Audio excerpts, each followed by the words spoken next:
ho bung mi te ho win ikai lo naw hi thlathum la ke to bang ang mi tan July ha be a hi kai thei te di ham an ki ti a hin July hasum zong hin kai thei nai lo ding in angum ki tai ai pi le dama khosa theya emuwa ema in mun chi a hi zong le pathin thu la la ho igel kho zingwa taw na to thua ina ki man cha jing biu ka ki ne min a hi to bang boina phal le ni hu hi tha sam na a nei lo wa ta sa le hlagawa machal na ding zo a inei diu hi ho acha te dinga pathin lung dei le thil gun zo a hi ti za anagel do jing hi tin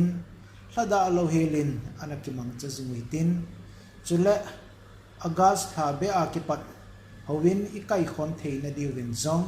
tauna anamang jing hi te tuni hin pakai kapakai za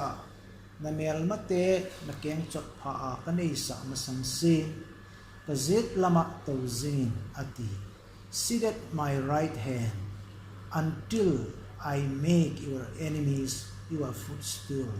kiti chung chang hin chom chakhat holim na ina nei diu hin te khatna hi che thu chang hi hoilaya kelado ham hi che thu chang hi sam zale som khat chang khat na kuna kelado hi chubana Matthew bung som ni lani chang som ni la khat la som ni la gu sunga chuban le Mark bung som lani chang som thum langa le som thum la sigi ki ka sunga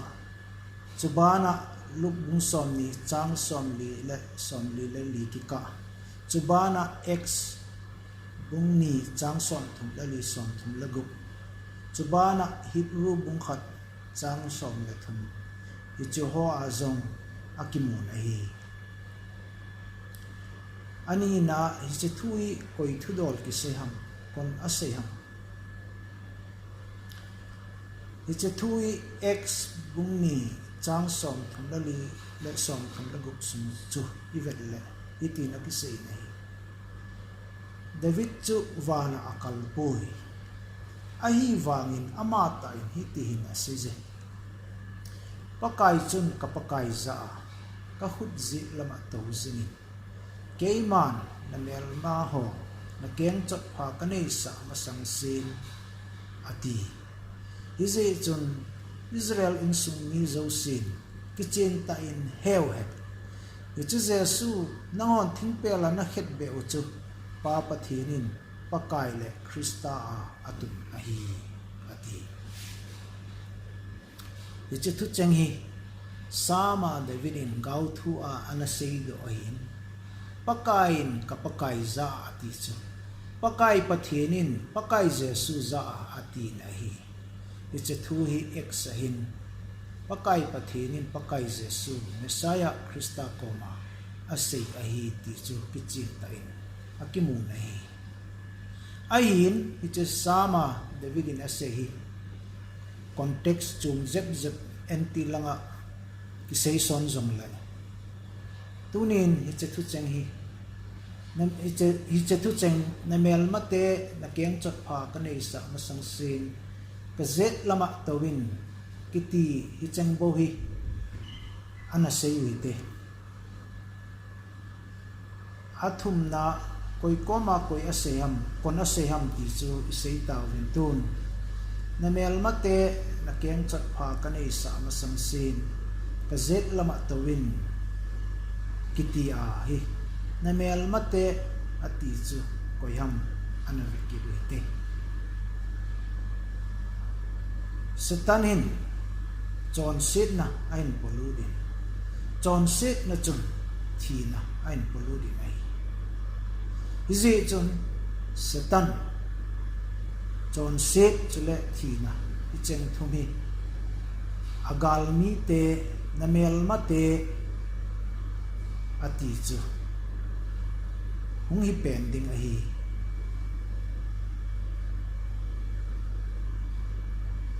Satan John sit chule thi na hi cheng thumi hi chilaya namel mate pakai pathinin pakai Jesu za namel mate na keng chak pha ka nei sa masang si ati chu hi ding hi ali na in na keng chot pha ka nei sa masang sin ati ki din hi na keng chot pha ka nei sa masang sin ati hi setan chon sit chule thina hi cheng thum su manga aum ding athunei naw le athil bol thei naw zo se akisu mang ding chung chang ki sei na ai ki din hi 1 Corinthians bung som langa chang som ni na ko chung su mang ding gal nu kha pen chu thi na hi the last enemy ati na hi thi na in mi him ho dinga lengilo ta kharin agam sumi te ki chata a la vai a hom to bang chu hi pakai Jesun cross nga gal number 1 ti chu satan azawin gal number 2 chon sit na chu zawin chule gal number 3 achai na pen thi na yong chu zawin thin a kun ni thumnin thau do ki ta na hi ton achai na in ka zet lama to zingin kiti hi ga vekin uite pakain ka pakai za na mel mate na keng chot pha ka nei sa masang sin ka zet lama to zingin sit at my right hand ati hi chom lam ta sei din pakai Jesun to dinga ki pe cheng si ato chai hi tai isei bang chun gal number 1 satan azawin gal number 2 chon sit na yang azawin chula gal number 3 thi na jong azaw tai ti chu hewin eche je chun gal zawa ang kile pha na chu pakai pathinin ka zet lama to zingin ati hi eche hina vet sa chu leng hi na chule choya na chule filbol the ni zo si chu pi ai tai ti avet sai chu jong le ato ding se ato chai ta ji chun to be ding talo gal zawa pathin zit lama ai ti adinga to ding ton soda dinga gal zole leng chang ding ai tai ti avet sai mai ahin la hichi a sei dinga khota khat chu he dinga khota khat chu satan chon sen na chule thi na gal chu Jesu na zo wang chun ami thing te gal zong chu ama gal ahin hiche gal chu tu van noi hin om jing na lai na hi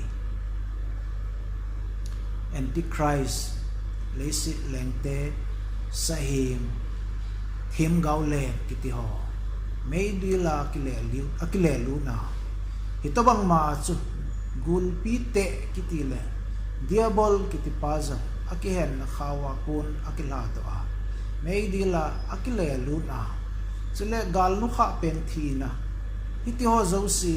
akichaya akisu mangka si a Jesun ama ho chunga vai a hom sing